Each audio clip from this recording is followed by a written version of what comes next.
एक ऐसी मूवी जो सर्वाइवल, मिस्ट्री और साईफाई को एक साथ मिक्स करती है। एक ऐसी कहानी जिसमें हर कॉर्नर पर एक नया सस्पेंस है। और एक ऐसा मेज जो सिर्फ एक पजल नहीं बल्कि एक डेडली ट्रैप है। अगर आपको हंगर गेम्स जैसी डिस्टोपियन मूवीज पसंद है तो द मेज रनर आपको शॉक कर देगी। लेकिन क्या यह मूवी सिर्फ एक डिस्टोपियन टीन फ्लिक है या कुछ अलग है? आज की वीडियो में हम बात करेंगे द मेज रनर की स्टोरी, कैरेक्टर्स, बेस्ट मोमेंट्स और क्या यह फिल्म वर्थ वॉचिंग है उसके बारे में। तो बिना टाइम वेस्ट किए चलो शुरू करते हैं। 2014 में रिलीज हुई थी द मेज रनर, जो जेम्स डेस्नर की बेस्ट सेलिंग नॉवल पर बेस्ड है। इस फिल्म का कॉन्सेप्ट एकदम यूनिक है। सोचो एक ऐसी जगह जहां तुम और कुछ स्ट्रेंजर्स अकेले हो और तुम्हें बस एक बड़ी सी मेज दिखाई दे रही है, वो भी बिना एग्जिट के। और इस मेज में एक छोटी सी ओपनिंग है जो रोज बंद हो जाती है। मूवी की कहानी एक मिस्ट्री थ्रिलर की तरह अनफोल्ड होती है। थॉमस जैसे ही ग्रेड में आता है उसे समझ नहीं आता कि वो कहाँ है और मेज का पर्पस क्या है। धीरे धीरे उसे ये पता चलता है कि ये मेज रोज रात को शिफ्ट होती है और इसमें ग्रीवर्स नाम के मॉन्स्टर्स भी हैं जो किसी को जिंदा नहीं छोड़ते हैं। और मेज का सिर्फ एक रूल है, अगर तुम रात तक वापस नहीं आए तो तुम्हारा कोई चांस नहीं है। मेज से बचने के लिए ग्लेड के लोगों ने रनर्स नाम का एक सिस्टम बनाया है। और रनर्स को सिलेक्टेड लोग होते हैं जो मेज के अंदर जाते हैं और उसका मैप बनाते हैं।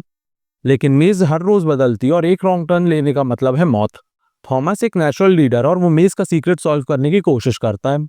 पर जब टेरेसा नाम की एक लड़की मिस्टीरियस मैसेज के साथ आती है तब सब कुछ बदल जाता है और भी ज्यादा कॉम्प्लिकेटेड हो जाता है।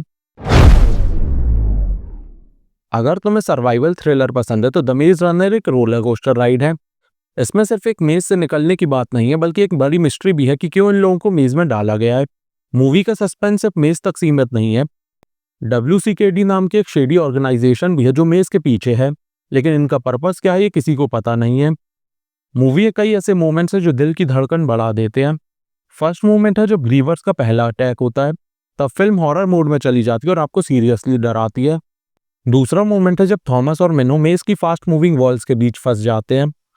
और last but not least moment है जब फाइनली मेज का एक पार्ट अनलॉक होता है और सच सामने आता है, तब फिल्म का पूरा मूड ही चेंज हो जाता है।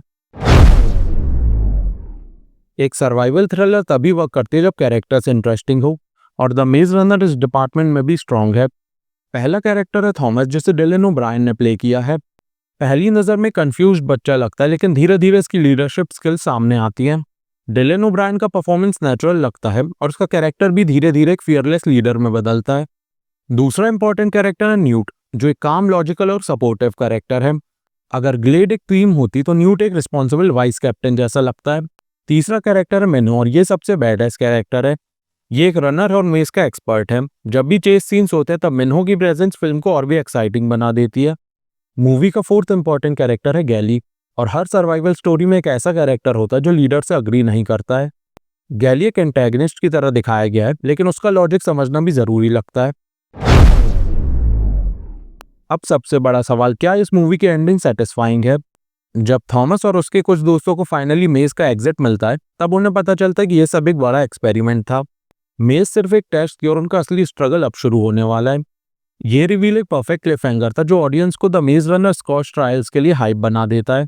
एंडिंग सस्पेंसफुल है और एक बिगर पिक्चर टीज करती है, और ये बताती है कि ये कोई छोटी सर्वाइवल स्टोरी नहीं बल्कि एक बड़ा डिस्टोपियन वर्ल्ड है जिसमें WCKD का एक बड़ा प्लान छुपा हुआ है। तो क्या द मेज रनर देखनी चाहिए? अगर आपको डिस्टोपियन, साइफर और मिस्ट्री स्टोरीज पसंद है तो ये मूवी एक परफेक्ट एंटरटेनर है। और अगर आपको movies like hunger games, divergent या लॉर्ड ऑफ फ्लाइज पसंद आई हैं तो द मेज रनर भी आपको डिसअपॉइंट नहीं करेगी। तो क्या आपने द मेज रनर देखी है? अगर हाँ तो आपको ये कैसी लगी? नीचे कमेंट्स में अपने थॉट जरूर शेयर करें। और अगर आपको ये वीडियो पसंद आए तो लाइक, शेयर और सब्सक्राइब करना मत भूलना।